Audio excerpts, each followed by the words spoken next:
علیکم ورحمۃ اللہ وبرکاتہ۔ امید کرتے ہیں کہ آپ سب خیر و عافیت سے ہوں گے۔ اللہ تعالیٰ آپ سب کو اپنے حفظ و امان میں رکھے۔ آج کی اس ویڈیو میں ہم بتائیں گے کہ قربانی کی فضیلت کیا ہے۔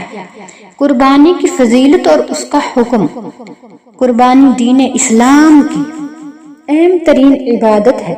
اس ماہ مبارک میں لاکھوں مسلمان اس فریضہ کو انجام دیتے ہیں اور ابراہیم علیہ السلام کی سنت پر عمل کرتے ہوئے لاکھوں جانوروں کو اللہ کی رضا کی خاطر ذبح کیے جاتے ہیں۔ قربانی کی عبادت بندے کی اللہ تبارک و تعالی کے ساتھ عشق و محبت کا اظہار ہے۔ ہونا یہ چاہیے تھا کہ بندہ خود اللہ تبارک و تعالی کی رضا اور خوشنودی کی حاصل کرنے کے لیے اپنی جان کا نذرانہ پیش کرتا، مگر اللہ تبارک و تعالی نے کی اتنی رحمت ہے کہ اللہ تعالی نے جانوروں کو ذبح کرنا اس کے قائم مقام قرار دیا ہے، اور جس شخص کو بھی اللہ تبارک و تعالی نے مالی وسعت یعنی گنجائش عطا کی ہے، وہ شخص قربانی کرنا اہم دینی فریضہ سمجھتا ہے، اور بہت بد نصیب ہے وہ آدمی کہ جو باوجود مالی وسعت کے اس عظیم عبادت سے محروم رہے گا۔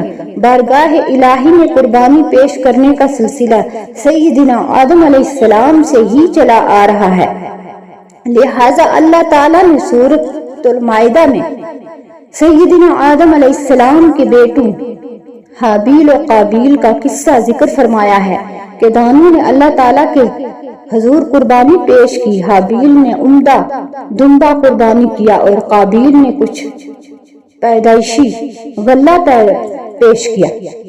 اس وقت قربانی قبول ہونے کی علامت یہ تھی کہ آسمان سے آگ آ کر قربانی کو کھا لیتی، چنانچہ حابیل کی قربانی کو آگ نے کھا لیا اور قابیل کی قربانی وہیں پڑی رہ گئی، یوں وہ قبولیت سے محروم ہو گئی۔ امت میں مقرر کیا گیا، البتہ اس کے طریقے اور صورت میں کچھ فرق ضرور رہا ہے۔ انہی میں سے قربانی کی ایک عظیم الشان صورت وہ ہے کہ جو اللہ تعالیٰ نے محمدیہ کو عید الاضحیٰ کی قربانی کی صورت میں عطا فرمائی ہے، جو کہ حضرت سیدنا ابراہیم علیہ السلام کی قربانی کی یادگار ہے۔ احادیث مبارکہ میں نبی کریم صلی اللہ علیہ وسلم نے قربانی کی بہت زیادہ اہمیت اور فضیلت بیان فرمائی ہے۔ حضرت زید بن ارقم رضی اللہ تعالیٰ عنہ فرماتے ہیں کہ صحابہ کرام رضی اللہ تعالیٰ عنہ نے عرض کیا، یا رسول اللہ صلی اللہ علیہ وسلم یہ قربانی کیا ہے؟ آپ صلی اللہ علیہ وسلم نے فرمایا، تمہارے باپ ابراہیم علیہ السلام کی سنت ہے۔ صحابہ کرام نے عرض کیا، یا رسول اللہ صلی اللہ علیہ وسلم ہمارے لیے کیا ثواب ہے؟ فرمایا، ہر بال کے بدلے ایک نیکی ہے۔ عرض کیا اور فرمایا، اس کے ہر بال کے بدلے بھی ایک نیکی ہے۔ اس حدیث میں نبی کریم صلی اللہ علیہ وسلم نے قربانی کرنے کا کتنا عظیم ثواب بیان فرمایا ہے کہ جانوروں کے بالوں کے بقدر جو کہ گننا ناممکن ہے، بندے کو اللہ تبارک و تعالی نیکیاں عطا فرماتے ہیں۔ دوسری حدیث میں نبی کریم صلی اللہ علیہ وسلم نے ارشاد فرمایا، ایام قربانی یعنی ذی الحجہ انسان کا کوئی بھی عمل اللہ تعالیٰ کی بارگاہ میں قربانی کے جانوروں کا خون بہانے سے زیادہ محبوب نہیں ہے۔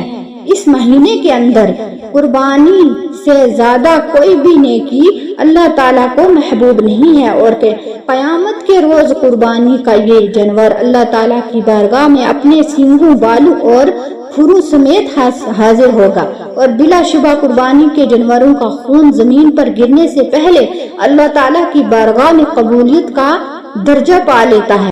ایک اور روایت میں ہے کہ نبی کریم صلی اللہ علیہ وسلم نے اپنی پیاری بیٹی حضرت فاطمہ رضی اللہ تعالیٰ عنہا سے ارشاد فرمایا، اے فاطمہ اٹھو، اپنی قربانی کے جانور کے پاس جاؤ اور اسے لے کر آؤ، کیونکہ اس کے خون کا پہلا قطرہ گرنے پر تمہارے پچھلے گناہ بخش دیے جائیں گے۔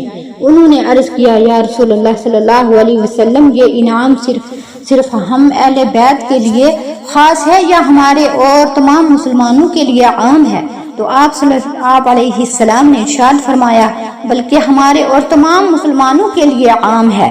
ایک روایت میں ہے کہ نبی کریم صلی اللہ علیہ وسلم نے ارشاد فرمایا، جس میں وسعت ہو یعنی گنجائش ہو قربانی کرنے کی اور وہ قربانی نہ کرے، وہ ہماری عیدگاہ کے قریب نہ آئے۔ حضرت عبداللہ بن عمر سے روایت ہے کہ نبی کریم صلی اللہ علیہ وسلم نے 10 سال مدینہ میں مقیم رہے اور ہر سال قربانی فرماتے تھے، ہر سال قربانی کرتے تھے۔ حضور کریم صلی اللہ علیہ وسلم کا ہر سال قربانی کرنا قربانی کی اہمیت اور فضیلت اور تاکید کے لیے کافی ہے۔ حضرت انس رضی اللہ تعالیٰ عنہ سے روایت ہے کہ حضور صلی اللہ علیہ وسلم سیاہ اور سفید رنگت والے اور بڑے سینگوں والے 2 مینڈوں کی قربانی فرماتے تھے اور اپنے پاؤں کو ان کی گردن کے پاس رکھ دیا کرتے تھے اور اپنے دست مبارک سے ذبح فرماتے تھے۔ قربانی کے عمل کی اہمیت کا اندازہ اس سے بھی بخوبی لگایا جا سکتا ہے کہ حضور صلی اللہ علیہ وسلم نے حجۃ الوداع کے موقع پر ایک وقت میں 100 اونٹوں کی قربانی فرمائی۔ ایک اور روایت میں ہے کہ حضور صلی اللہ علیہ وسلم نے خود اپنے دست اقدس سے 100 میں 63 اونٹوں کو ذبح فرمایا۔